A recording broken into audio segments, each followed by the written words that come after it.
Tell me about your perception of stamp duty, land tax, registration transfers. There seems to be, in real estate anyway, there seems to be this incredible load of taxes. And charges. Now, this is a loaded question, but how do we compare with the other states as far as you know?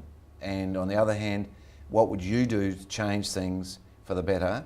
And by better, I mean better for real estate owners, real estate property owners, if anything, or have you got no policy on it? Well, I'll start with the sort of broader question, and that is, where are we in terms of real estate in this state? And real estate's always a good indicator. You know, if things are booming, great barometer. Real estate is a great barometer for where things are going. And about 2 or 3 months ago, the government, probably 3 months ago now, the government reduced in its budget the expectation as to how much they would earn in stamp duty. From property. From property, yep. Right? And for years they've had massive amounts of money coming in. In fact, with extra GST that they hadn't budgeted for and extra property taxes that they hadn't been foreseeing, because of the boom in the market, they were getting an extra $1 billion a year, basically. So they've had an extra $9 billion over 9 years, roughly. And now they've reduced by $60 million what they anticipated getting. And everyone that I talk to in real estate, and I do talk to a lot of people in real estate, says that's not a big enough adjustment because the market has flattened, and in some areas you're even seeing prices go down. And so you've got that sort of issue. But then when you add in things like land tax and, you know, even in employment, as I said, with work cover, where we have still high rates for the work cover levy to be paid, and we have the lowest return to work rates, the worst in the nation, and we have an unfunded liability in that area, all those things impact.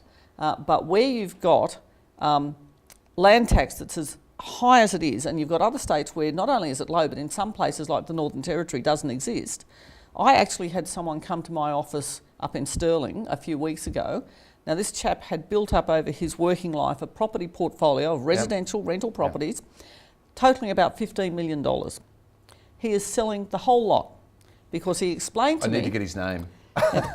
He explained to me that he spends the first half year's rent just paying the land tax.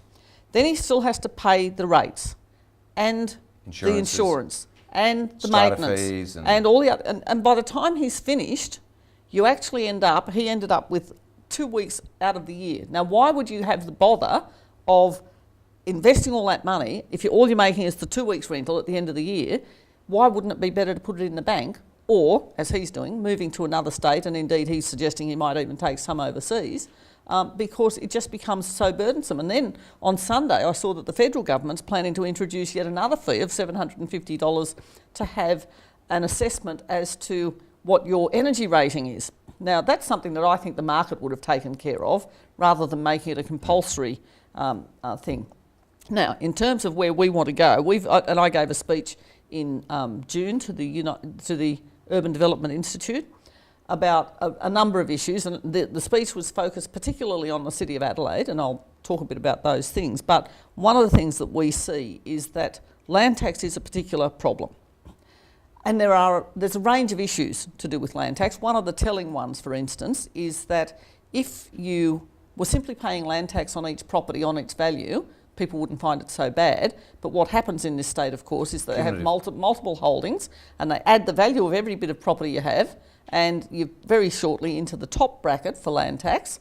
And so that becomes hugely penalising on people holding more than one property. And it's very penalising for particularly developers of strata subdivisions and they're having to pay land tax on the whole lot. And so we're looking, and it's very difficult for us in opposition, of course, to model these things because we don't have a Treasury department. I've got one person.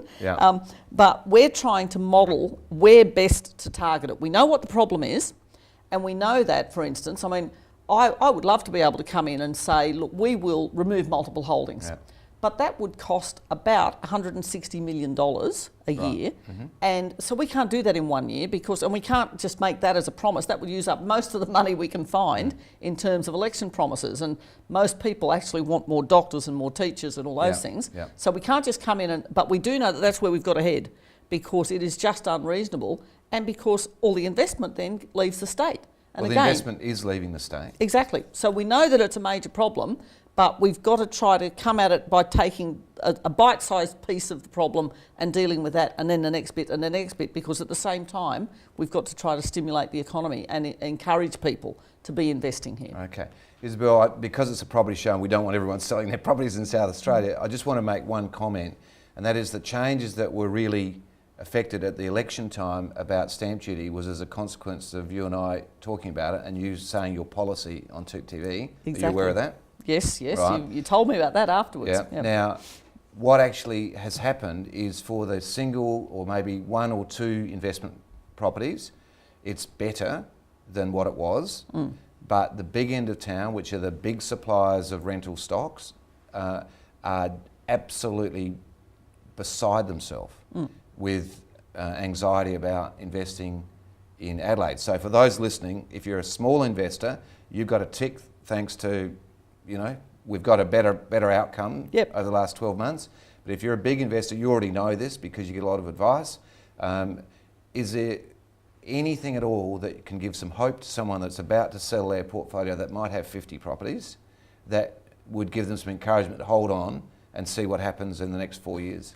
Well, we've got 2 years and just shy of 2 years and 8 months until the next election. And obviously we will be coming out with quite specific policies once we've costed all where best to target. We do know that, as I said, the whole of our taxation structure, which has made us the highest taxing state in the country, is just a drain on the benefit to this state because people take their business elsewhere. And, there's even people in the government who have investment properties in other states. Yeah, I know, yeah. Now, because we don't want to leave on a low, right? And you are the opposition leader, so I know that you need to, you've got a certain job to do. Oh, that's right. But we like to have positive policies, Right. and we, give us something that we can go, wow, we can look forward to. Because there's so much stuff going on out there. Oh well, can I tell you, when I spoke to the UDIA last month about investment and about the City of Adelaide, we said, look, we intend to do things like try to create an incentive for people to move into the city, because we know that the fastest growing housing sector is the sole person household. Mm-hmm. We know that there's quite a market for apartment living, because people like me who've suddenly become a sole person household, I don't actually need 4 bedrooms, 3 lounge rooms, 2 bathrooms and so on. And it's greener and all the rest of it. Exactly. Yep. And there's wonderful opportunities for building sustainable high-rise, and I actually spoke about in Europe they've now got 6, 7, 8-storey wooden buildings that are really modern but sustainably built from sustainably managed forests. And, so there's some really exciting potentials. And there are places even now being built that are quite sustainable.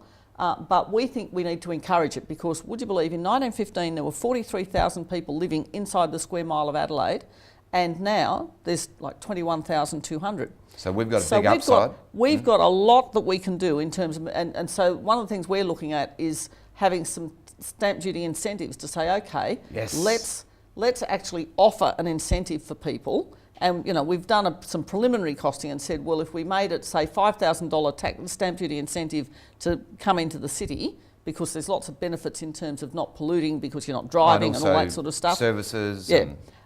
And that would cost, I think, about $2 million, and if you made it 10,000, it'd be $4 million, obviously. Mm-hmm. And so we're trying to model it so that we can actually come up with not just some land tax benefits for the people who are developing these things, but some stamp duty incentives for the people who are then buying in. Now, I'm going to ask you a direct question, Yep. and you don't have to know the background to it, just some common sense. We are developing a new office in our Golden Grove area. It's taken us about 3 years now, and we are still fighting every single step of the way, and common sense does not exist in a lot of planners' minds. How the hell can you clear the way? That building should have been built 2 years ago. Yep. 2 years ago. How can you get rid of red tape? Will you go on, go live here, in our studio and tell everyone that if you get in, you will eliminate red tape? Well, I can't announce anything today, but you can expect an announcement in the next week or two. Today, let's just do it very quietly between ourselves. My planning shadow, David Ridgway, who's the leader in the upper house, is going to be making an announcement fairly shortly that we think might go some way. We had hoped that the changes that the government made and that we debated about the Development Act might help. But certainly it is the case that there is too much red tape. It takes way too long. They're absolute and Nazis. you know, I always refer to NIMBYs, notes and bananas. You know about NIMBYs, not in my backyard. Yeah. Notes, not over there either. And bananas build absolutely nothing anywhere near anything. And up my way in the hills, I've had situations where people have bought a block of land that they've then spent a lot of money trying to have a sustainably designed house, only to find that between the council, the CFS, the EPA and the native veg people, there's nowhere they're allowed to build on their several acres of land. I'll give you an example of one of the things that fits into that beautifully. We have gravel drive in our buildings because they're what we used to have years ago. The water hits the gravel goes through and goes into through the water table. Right? Do you think we could get approval for a gravel car park, in this property we're trying to develop? We finally did, but we had to go through hell and back just to get them to understand what gravel looked like, because it's a historic, and it's a national state heritage building, and they want bloody concrete or something that's completely not appropriate. And furthermore, not as environmentally friendly, because the gravel allows the water to reach the water table, which is what it used to do. And one of our big problems has been the amount of stormwater that washes off our streets out to sea. Colin Pittman up at Salisbury reckons that 6,000 hectares of our seagrasses off the coast of Adelaide have been destroyed because of the pollution washing in because of all the concrete jungle that we've created.